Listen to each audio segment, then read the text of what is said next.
China's massive global lending spree has been sold to the world as the Developing Nation Rescue Mission, a Belt and Road spectacle, a grand strategy aimed at Africa, Asia, and Latin America. But a bombshell study now blows that entire narrative to pieces. The United States, yes, the same country that warns everyone else about Chinese debt traps, has secretly been the biggest beneficiary of Chinese loans for 2 whole decades. More than $200 billion, nearly 2,500 covert and not-so-covert projects, funding everything from pipelines to tech takeovers to LNG terminals on American soil. The world thought Beijing was bankrolling ports in Sri Lanka, but in reality, it was bankrolling America. So how did the US become China's top borrower while lecturing the world about Chinese influence? Hello and welcome. You're watching Statecraft with me, Geeta Mohan.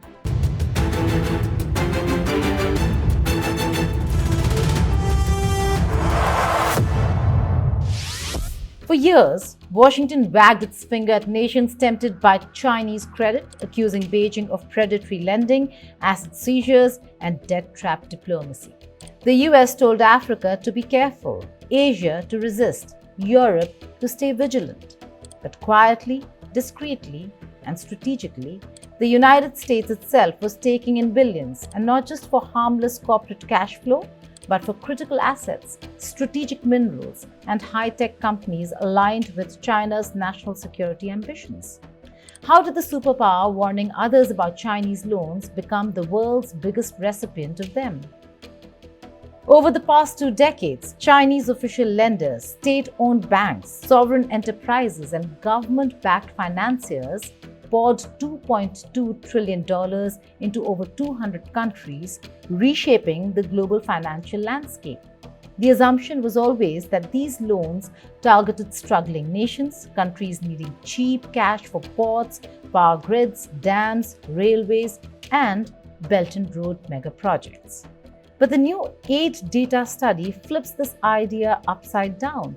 It reveals that China's lending focus has dramatically shifted, with more than 3/4 of it now going to upper middle and high-income countries.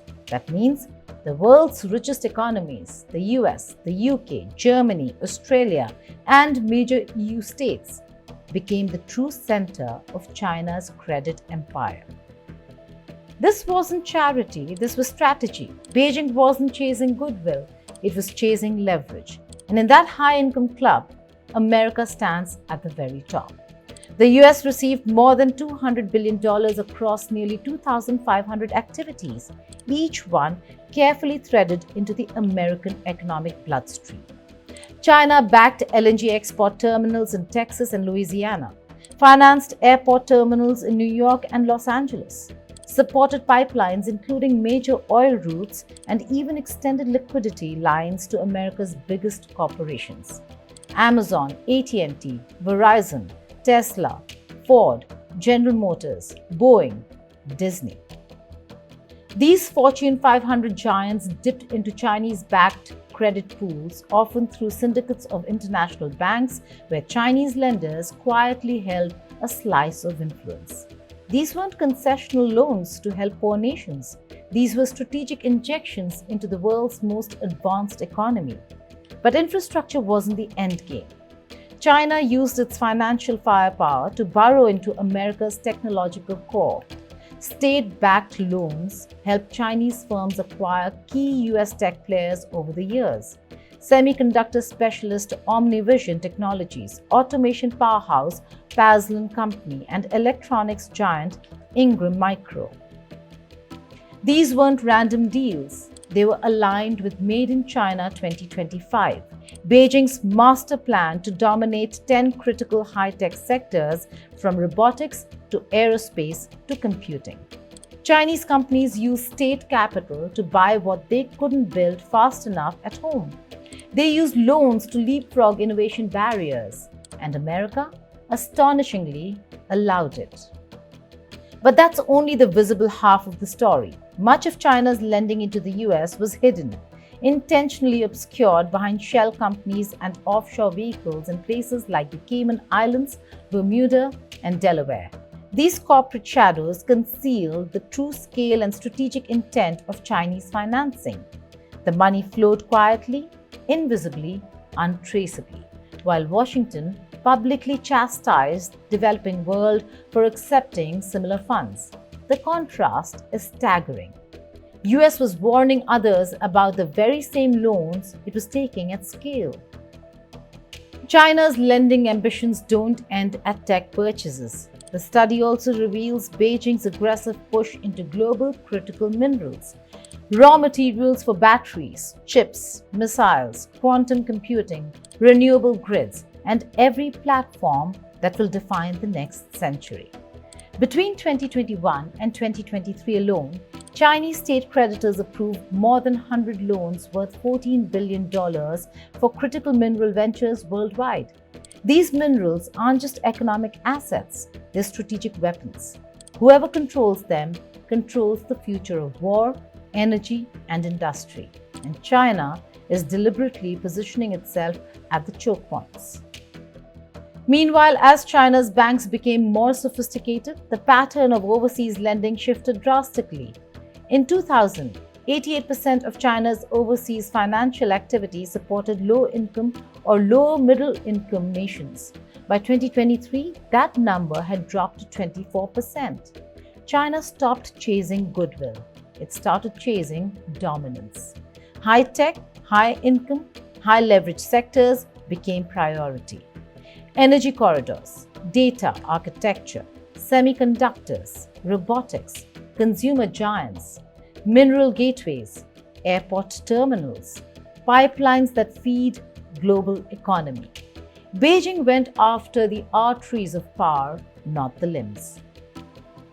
This massive lending spree, $2.2 trillion, more than double previous estimates, has reshaped China's place in the world. It has turned Beijing into the largest official creditor on the planet, surpassing World Bank, surpassing IMF, surpassing the development finance institutions of all G7 countries combined. And the biggest client of that credit machine is United States of America, the very nation leading the global charge against China's rise. The irony would be hilarious if it weren't so geopolitically explosive. But as the scale of this financing reached American regulators, alarms finally began to ring. The US ramped up CFIUS reviews, tightened oversight, and blocked several attempted takeovers and infrastructure deals. Chinese companies began facing more resistance, so Beijing adapted. It built a network of offshore banks, more than 100 overseas branches capable of lending to foreign entities without crossing US regulatory lines. This allowed China to continue pushing money into high-income markets even as Washington raised barriers at home. The lending didn't stop, it just evolved. Europe too became a major beneficiary. The EU received $161 billion, the UK $60 billion. Germany, Australia, and other high-income allies tapped into Chinese financing even as they publicly warned each other about Beijing's ambitions. Ports, power grids, tech companies, pipelines all quietly absorbed Chinese credit. And like in the US, these nations later scrambled to tighten investment review laws once they realized strategic implications of what was happening through Chinese banks. Yet despite this backlash, Beijing's strategy remains impressively aligned. AidData researchers found a clear connection between China's cross-border lending and its policy goals, especially those linked to national security, technological self-sufficiency, and geo-economic leverage. Everything from the acquisition of US tech firms to the financing of Western airports and LNG terminals fits neatly into the long-term blueprint China set years ago.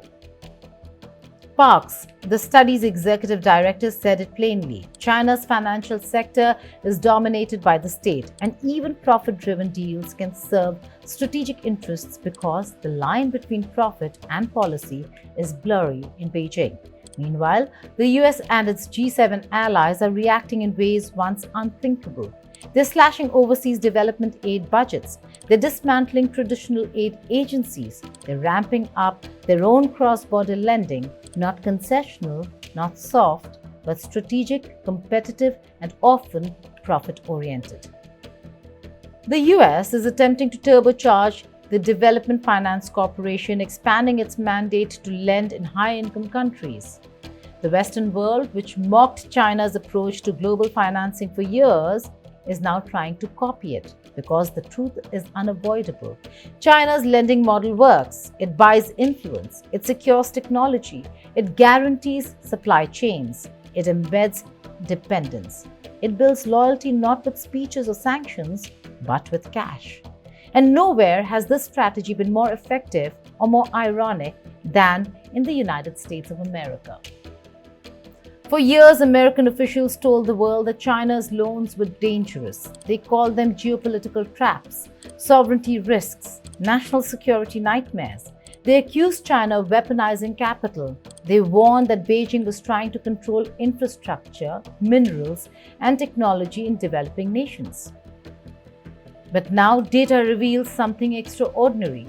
China used the same lending tools to embed itself inside America's own critical sectors. The world's richest, most powerful country became China's biggest borrower. It's not a debt trap, but it is a strategic footprint, a financial presence, a web of influence woven quietly over 23 years. This isn't about Beijing wanting to own US assets. It's about Beijing wanting to shape the global economy, including America, in ways that serve China's long-term interests.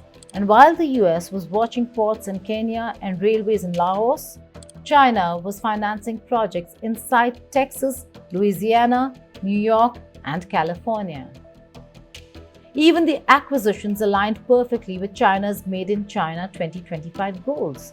Robotics, semiconductors, computing, automation, firms that advanced China's strategic sectors were quietly picked up through credit-assisted deals. Loans filled the funding gaps Chinese buyers needed to leap into high-tech leadership. Park says there is, and I quote him, no real analog for this kind of state-assisted acquisition spree in the wealthy West. Because Western credit systems don't serve national strategy, China's does. This isn't accidental. This isn't incidental. This is intentional. A 2-decade, multi-trillion-dollar strategy to position China at the center of global finance, technology, and infrastructure. And the most astonishing revelation is that the United States, China's fierce geopolitical rival, is the biggest beneficiary of all. AidData study doesn't claim every loan is strategic. Some deals were purely commercial. Some were profit-driven. Some were ordinary liquidity injections. But when the same lending network is used for pipelines, tech takeovers, mineral acquisitions, corporate credit lines, and airport projects across 50 US states, the pattern becomes impossible to ignore. Financial influence doesn't require ownership. It requires presence. It requires entanglement. It requires interdependence. Beijing understands this, and for years, the US didn't. Now the script is flipped. The West is scrambling. Washington is trying to build its own lending machine. Europe is trying to fortify its investment screening. The G7 is trying to reverse engineer a system China perfected over decades. Because the real revelation of this study is simple. While the world debated ports in Sri Lanka, Beijing built a financial empire inside the world's richest economies, with the United States standing at the very top. And the world's biggest borrower now has to answer something very uncomfortable. How did China quietly become the banker of the American century? Thank you for watching Statecraft.